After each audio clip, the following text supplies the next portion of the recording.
حدثنا سليمان بن حرب حدثنا شعبة عن الشيباني عن الشعبي قال أخبرني من مر مع نبيكم صلى الله عليه وسلم على قبر منبوذ فأمنا فصففنا خلفه فقلنا يا أبا عمرو ومن حدثك قال ابن عباس رضي الله عنهما. باب فضل اتباع الجنائز، جنازے کے پیروی کرنے کی فضیلت، جنازے کے پیچھے جانا.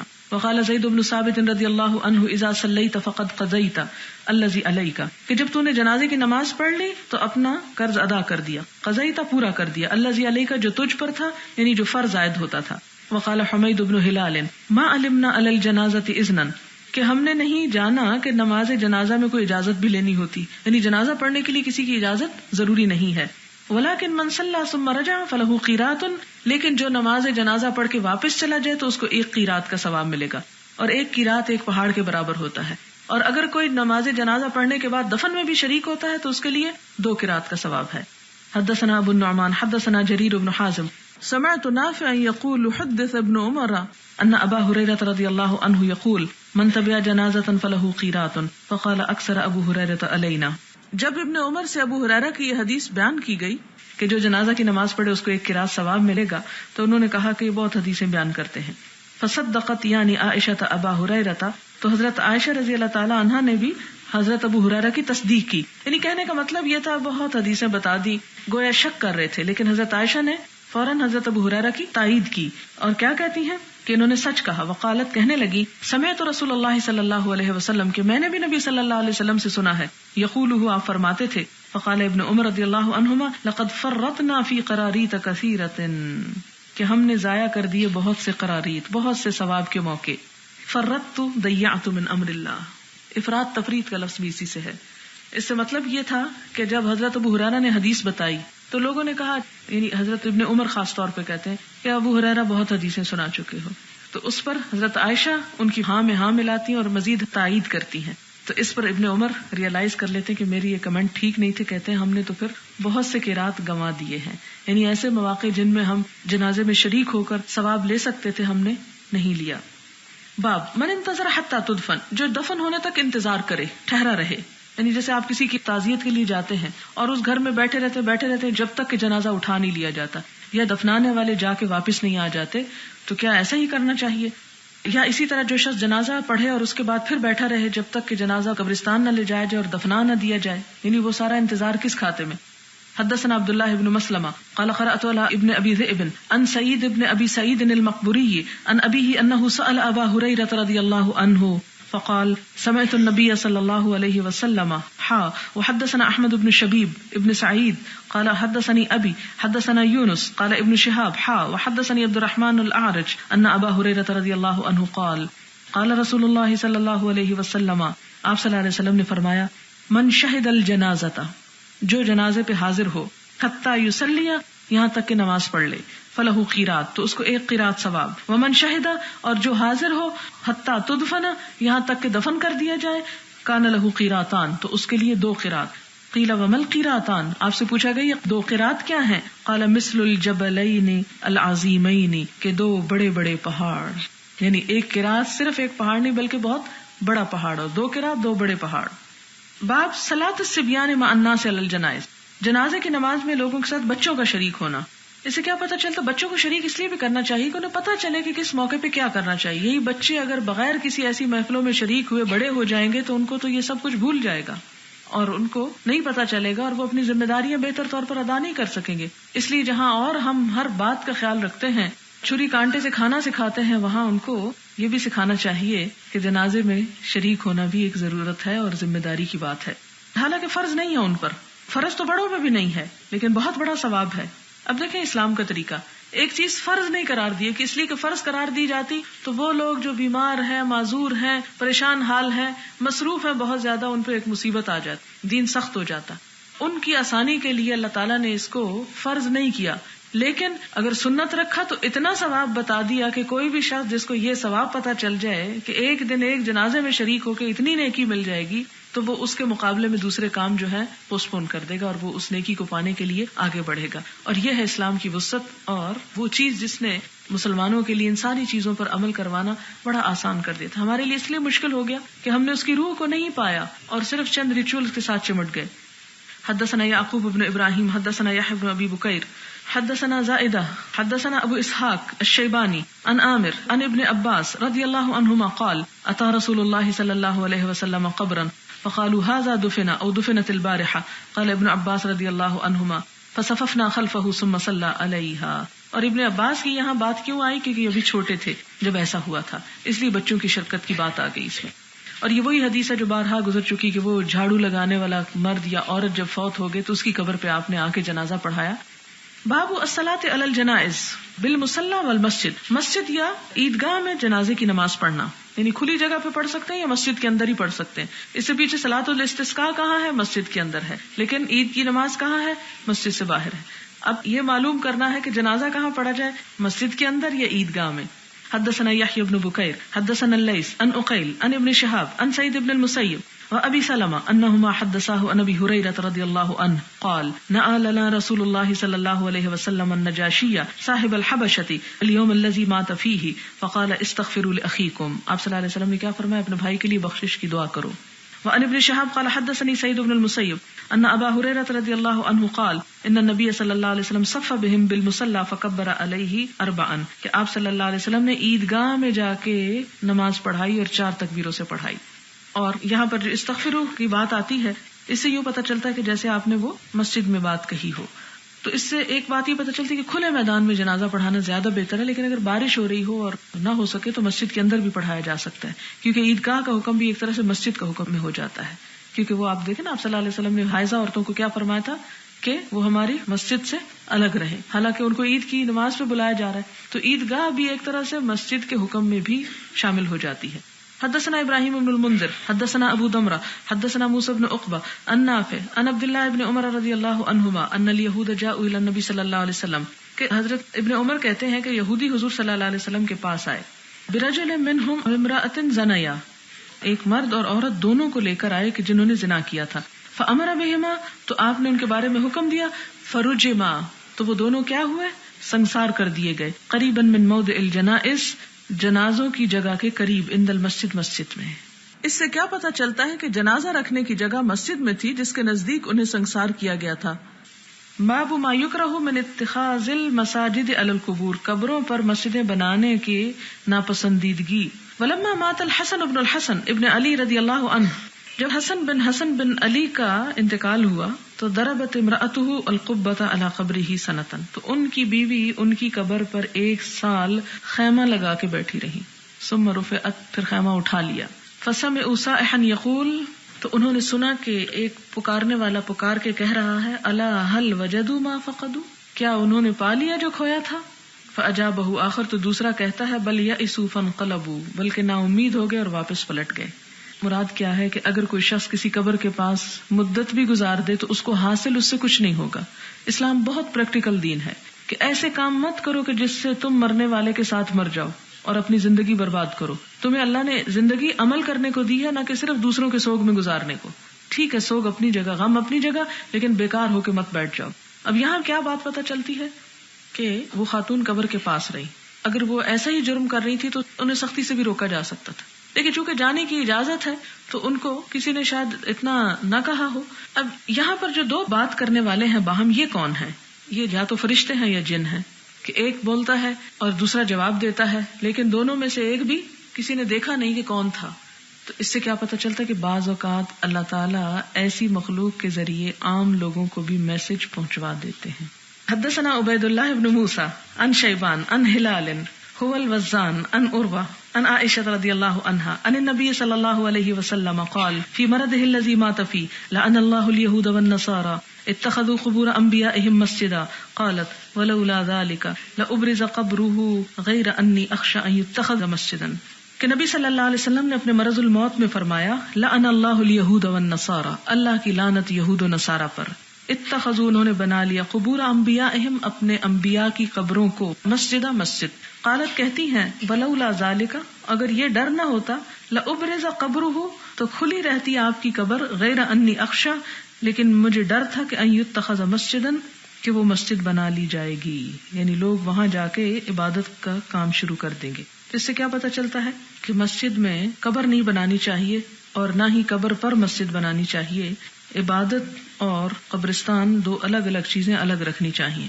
یہود و نصارہ نے یہ حد توڑی تھی تو ان کی پکڑ ہوئی، ان پر لعنت بھیجی گئی۔ باب الصلاۃ علی النفساء اذا ماتت فی نفاسها، اگر کوئی زچگی کی حالت میں عورت نفاس کی حالت میں مر جائے تو کیا اس کی نماز جنازہ ہوگی؟ ظاہر بلیڈ کر رہی تھی۔ اب یہ کہ جیسے پیریڈز میں عموماً یہ کہتے ہیں جی مجھے پیریڈز ہیں اس لیے میں قرآن کا درس سننے کے لیے حاضر نہیں ہو سکتی، تو یہاں پر یہ بتایا جا رہا ہے کہ اگر کوئی عورت پیریڈز میں مر جائے تو پھر اس پہ جنازہ بھی نہ پڑھا جائے۔ ہم تو یہ فتویٰ دیں گے نا، اور جنازہ کہاں پڑھا جاتا ہے؟ بعض اوقات کہاں لے جایا جاتا ہے؟ مسجد میں بھی پڑھا جاتا ہے اور عیدگاہ میں بھی پڑھا جاتا ہے، جہاں عام حالات میں عورت کو جانے کی اجازت۔ اس سے کیا پتہ چلتا ہے؟ بغرض ضرورت بوجہ مجبوری عورت وہاں بھی جا سکتی ہے، یعنی عام حالات میں نہیں، لیکن آپ دیکھیں کہ ہر چیز میں ایکسیپشن موجود ہے، استثنائی صورتیں موجود ہیں۔ حدثنا مسدد حدثنا یزید بن زرع حدثنا حسین حدثنا عبداللہ بن بریدہ عن سمرة بن جندب رضی اللہ عنہ قال صلیت وراء النبی صلی اللہ علیہ وسلم على امرأة ماتت فی نفاسها فقام علیہا وسطها، کہ آپ صلی اللہ علیہ وسلم نے ایک عورت کی نماز جنازہ پڑھائی اور سمرہ بن جندب جو تھے وہ پیچھے نماز پڑھ رہے تھے، اور ان عورت کا نام ام کعب ہے، وہ مر گئی اپنی نفاس کی حالت میں، آپ صلی اللہ علیہ وسلم کھڑے ہوئے اس پر، وسطها اس کے درمیان میں۔ باب این یقوم من المرأة والرجل، امام عورت اور مرد پر کہاں کھڑے ہو کے نماز پڑھے، یعنی جنازہ اگر سامنے رکھا ہوا ہے پاؤں کی طرف سامنے ہونا چاہیے امام کو، یا کمر پہ، یا سر کی طرف، یا ہٹ کے، یا کہاں کھڑا کہاں ہو۔ حدثنا عمران بن میسرۃ حدثنا عبد الوارث حدثنا حسین عن ابن بریدہ حدثنا سمرہ بن جندب رضی اللہ عنہ قال صلیت وراء النبی صلی اللہ علیہ وسلم علی امرأة ماتت فی نفاسها فقام علیہا وسطها، اس کے درمیان میں، یعنی کہاں کھڑے ہونا چاہیے؟ سینٹر میں کھڑے ہونا چاہیے۔ باب التکبیر علی الجنازۃ اربعا، وقال حمید صلی بنا انس فکبر ثلاثا ثم سلم فقیل له فاستقبل القبلة ثم كبر الرابعة ثم سلم۔ باب التکبیر، تکبیر پڑھنا جنازے پر چار، یعنی جنازے کی نماز میں 4 تکبیریں مسنون ہیں، اگرچہ بعض 5 کے بھی قائل ہیں اور بعض نے کہا کہ 3، کسی نے 7 کا بھی کہا۔ وقال حمید، اور حمید کہتے ہیں صلی بنا انس، کہ حضرت انس نے ہم کو نماز پڑھائی، فکبر ثلاثا، تو آپ نے 3 تکبیریں کہیں، ثم سلم، پھر سلام پھیرا، فقیل له، تو آپ سے کہا گیا کہ آپ نے 3 کیوں پڑھی، فاستقبل القبلہ، تو انہوں نے قبلے کی طرف رخ کیا، ثم کبر الرابعہ، پھر انہوں نے 4تھی تکبیر پڑھی، ثم سلم، پھر سلام پھیر دیا۔ تو اس سے کیا پتہ چلتا ہے کہ 4 پر بالآخر اتفاق ہو گیا تھا، اور یہ کہا جاتا ہے کہ حضرت عمر رضی اللہ تعالیٰ عنہ نے 4 پر اتفاق کروا دیا۔ حدثنا عبداللہ بن یوسف اخبرنا مالک عن ابن شہاب عن سعید بن المسیب عن ابی ہریرہ رضی اللہ عنہ ان رسول اللہ صلی اللہ علیہ وسلم نعى النجاشی فی اليوم الذي مات فیہ وخرج بهم الى المصلى فصف بهم وكبر عليه 4 تکبیرات، حدیث گزر چکی۔ حدثنا محمد بن سنان حدثنا سلیم بن حیان حدثنا سعید بن میناء عن جابر رضی اللہ عنہ ان النبی صلی اللہ علیہ وسلم صلی علی اصحمۃ النجاشی فکبر 4۔ یہاں پر اصحمہ کا لفظ ایک آیا ہے، یہ نجاشی کا اصل نام ہے، نجاشی اس کا لقب ہے۔ حبشہ کا ہر بادشاہ نجاشی کہلاتا ہے، جیسے مصر کا خدیو اور روم کا قیصر اور ایران کا کسرا۔ فکبر 4، تو آپ نے 4 تکبیریں کہیں۔ وقال یزید بن ہارون و عبد الصمد عن سلیم اصحمۃ، نام انہوں نے اصحمہ لیا۔ باب قراءۃ فاتحۃ الکتاب علی الجنازہ، جنازے میں سورۃ الفاتحہ کا پڑھنا۔ وقال الحسن، اور حسن بصری کہتے ہیں یقرأ علی الطفل، کہ پڑھے گا بچے پر بفاتحۃ الکتاب، سورۃ الفاتحہ، ویقول، اور کہے گا یعنی امام جو ہے، اللہم اجعلہ، اے اللہ بنا دے اس کو، لنا ہمارے لیے، فرطن پیش خیمہ، وسلفن اور آگے جانے والا، واجرن اور اجر کا سبب۔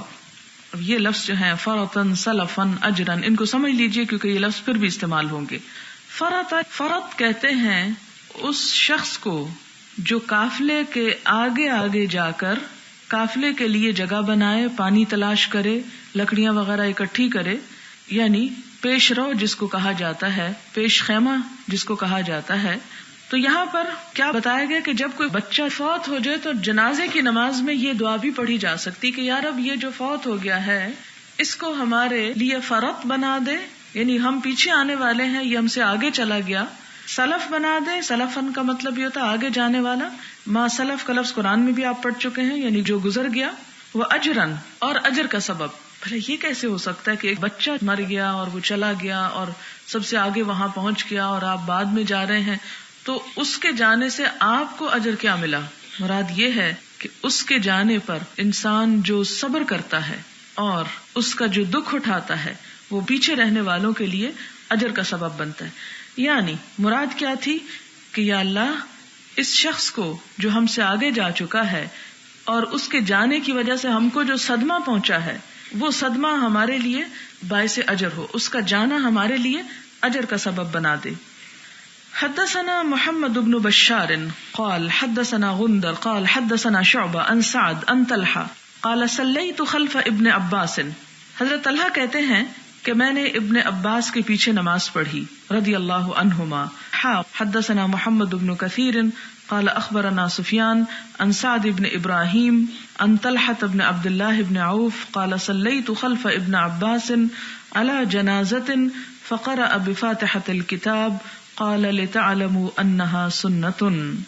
وہ کہتے ہیں کہ میں نے نماز پڑھی ابن عباس کے پیچھے ایک جنازے پر، تو آپ نے سورۃ الفاتحہ پڑھی اور پڑھنے کے بعد کیا کہا؟ لتعلموا، تاکہ تم لوگ بھی جان لو، انہا سنتن، کہ یہ نبی صلی اللہ علیہ وسلم کا طریقہ ہے. یعنی نماز جنازہ میں سورۃ الفاتحہ پڑھنی چاہیے. مراد یہ ہے. باب الصلاۃ علی القبر بعد ما یدفن، مردہ دفن ہونے کے بعد قبر پر نماز پڑھنا.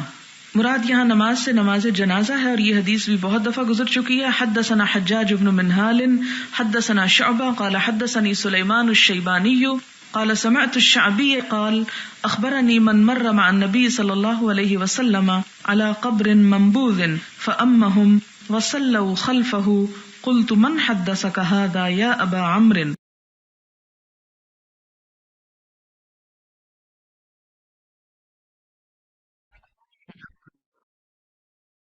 قال ابن عباس رضی اللہ عنہما حدثنا محمد بن الفضل قال حدثنا حماد بن زید عن ثابت عن ابی رافع عن ابی ہریرہ رضی اللہ عنہ ان اسود رجلا او امرأة كان يقم المسجد، مسجد میں جھاڑو لگاتے تھے، فمات ولم يعلم النبي صلی اللہ علیہ وسلم بموته فذكره ذات يوم فقال عليه الصلاة والسلام ما فعل ذلك الإنسان قالوا مات يا رسول الله قال افلا آذنتموني فقالوا انه كان كذا وكذا قصته قال فحقروا شأنه. یہاں ایک نیا لفظ آ رہا ہے کہ صحابہ کرام نے اس کے معاملے کو، اس کی حالت کو حقیر سمجھا، یعنی اس کا فوت ہونا اور دنیا سے چلا جانا، کیونکہ ایک جھاڑو دینے والا شخص تھا.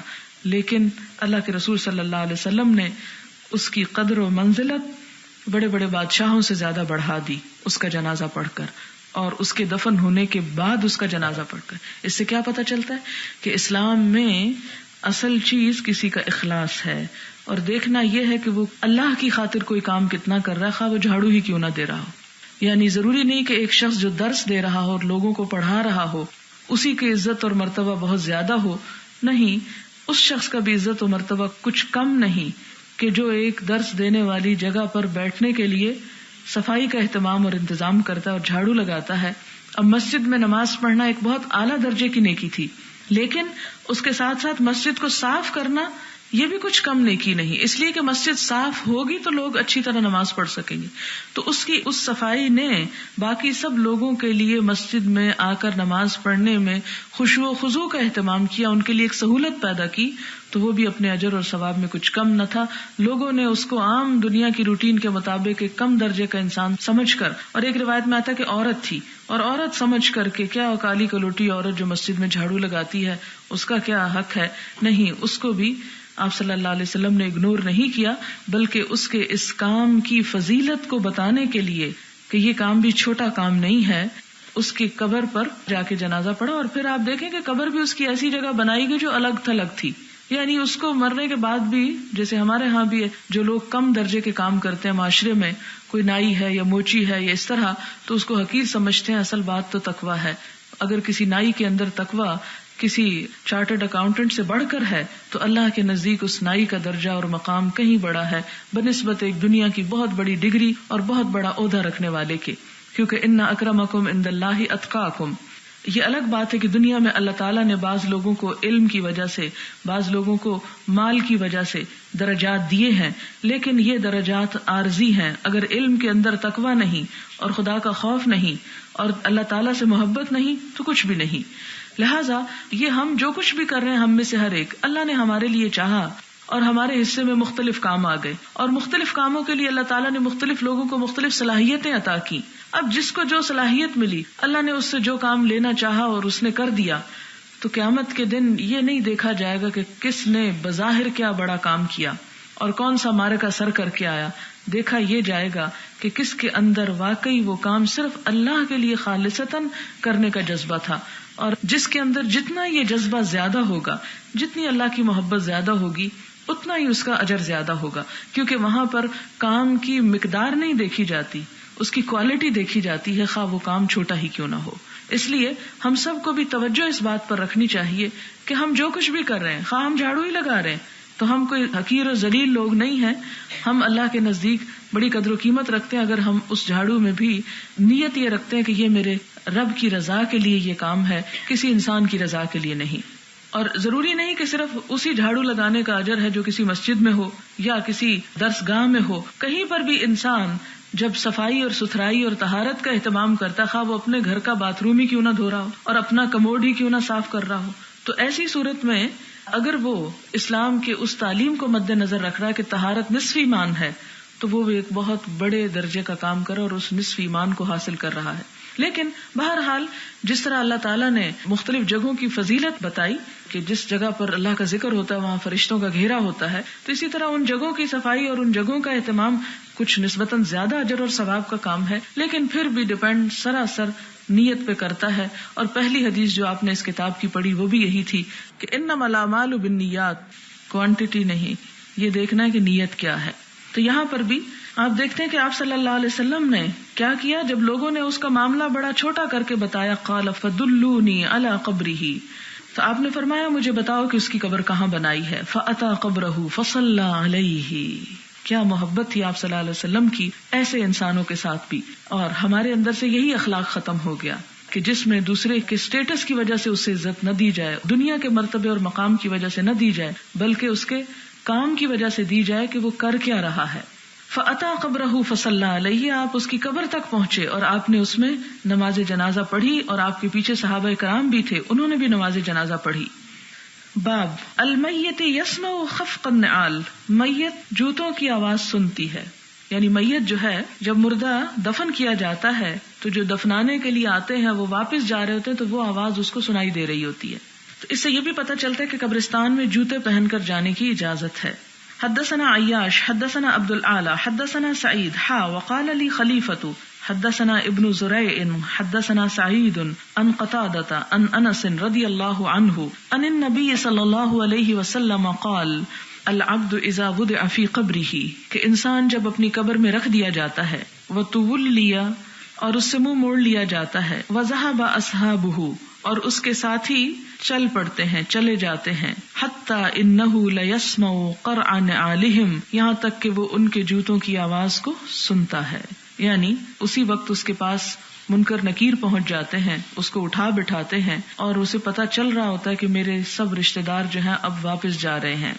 اتاہ ملکانی، دو فرشتے اس کے پاس آتے ہیں، فاقعداہ، اسے دونوں بٹھا دیتے ہیں، فیقولان لہ، تو دونوں اس سے کہتے ہیں، ما کنت تقول فی ھذا الرجل، اس شخص کے بارے میں تم کیا کہتے ہو، محمد صلی اللہ علیہ وسلم.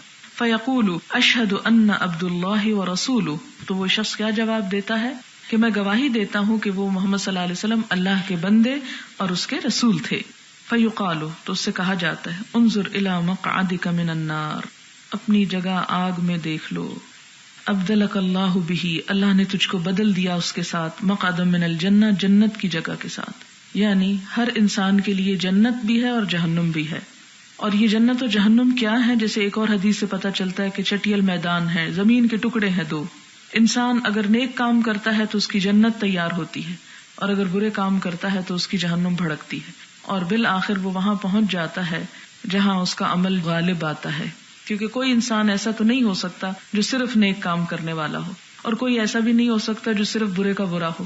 ہر انسان سے دونوں طرح کے عمل ہوتے ہیں. فیصلہ کس پر ہوگا کہ کس کے کون سے اعمال بڑھ گئے. اب آپ دیکھیں کہ وہ حصہ جہنم کا جو اس شخص کے لیے مخصوص تھا، اگر وہ اسے بھرنے کا کام کرتا، وہ اس کو دکھایا جاتا. وہ فلاں جگہ دیکھ رہے ہو، کس طرح دکھایا جا رہا ہوگا، کوئی نشان ہوگا، کوئی علامت ہوگی، کوئی کسی طرح پوائنٹ آؤٹ اس کی طرف کیا گیا ہوگا. بہرحال تو اس کو بتا دیا جائے گا کہ وہ حصہ تھا تمہارا، اگر تم برے کام کرتے تو وہاں پہنچتے، لیکن چونکہ تم نے برے کام چھوڑ کر اپنے نفس کو مار کے اچھے کاموں کی طرف توجہ کی، لہٰذا اللہ تعالیٰ نے اس ٹکڑے کے عوض جنت کا یہ ٹکڑا تمہارے نام کر دیا. اب تمہارا ٹھکانہ یہاں پر ہوگا.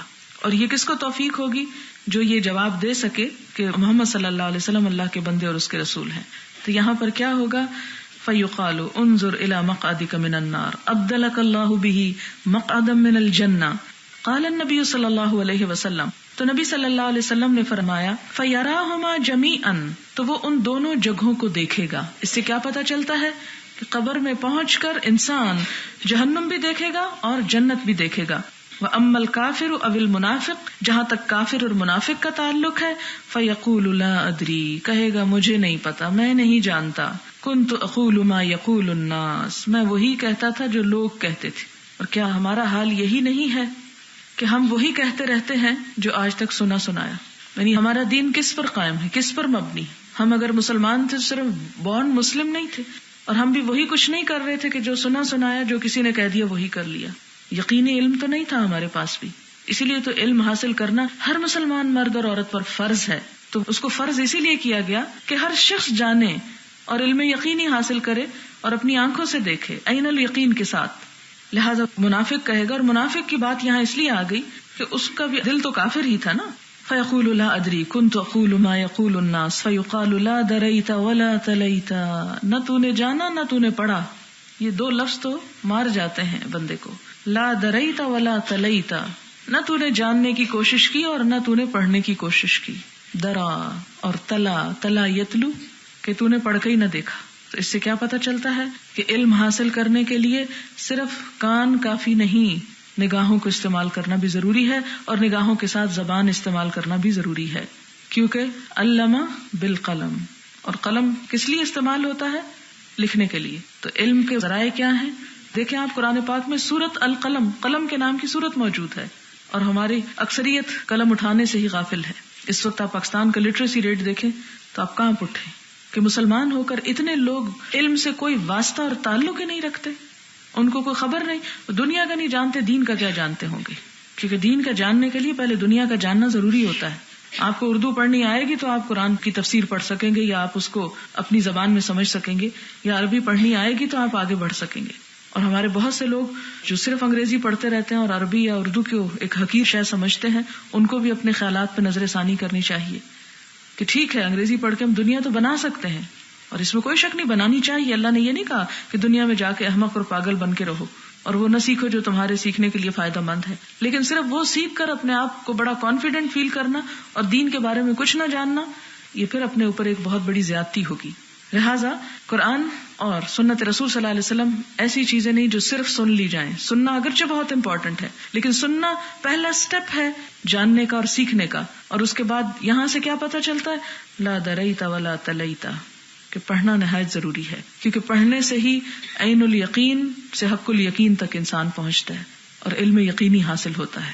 ثم یضرب، پھر اس کو مارا جائے گا، بمطرقۃ من حدید، لوہے کے ہتھوڑے سے. مطرقہ، طرقہ کا مطلب ہوتا ہے کھٹکھٹانا، مارنا.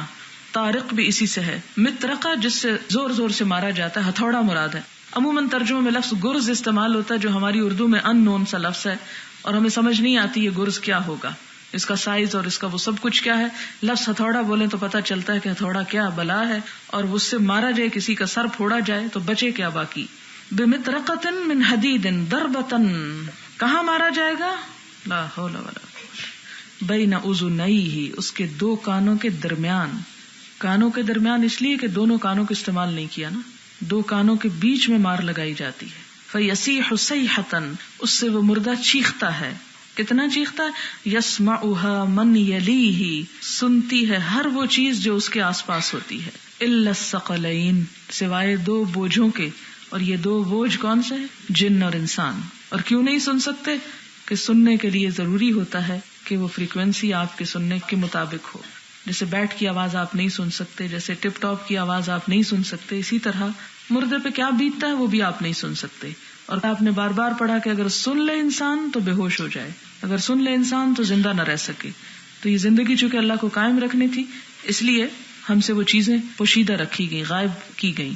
اور اگر انسان سن لے تو پھر امتحان بھی ختم. جب انسان کو نظر آ جائے کہ حقیقت یہ ہے تو پھر اس کے بعد کون ہے جو اس کی اصلاح نہ کرے اپنی. لیکن بات یہ ہے کہ ہمارا امتحان یہ ہے کہ ہم اللہ اور اس کے رسول صلی اللہ علیہ وسلم کی باتوں کو اتنا ہی یقینی سمجھیں، اتنا ہی ان پر ایمان رکھیں جتنا ایمان ہمارا کسی چیز کو اپنی آنکھوں سے دیکھ کر اور اپنے کانوں سے سن کر آتا ہے.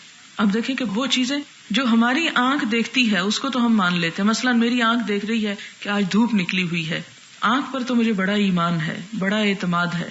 جبکہ بارہا آنکھ دھوکہ بھی کھا جاتی ہے، چیز کچھ ہوتی ہے ہم اس کو کچھ اور سمجھ لیتے ہیں، ہوتا ہے نا ایسے.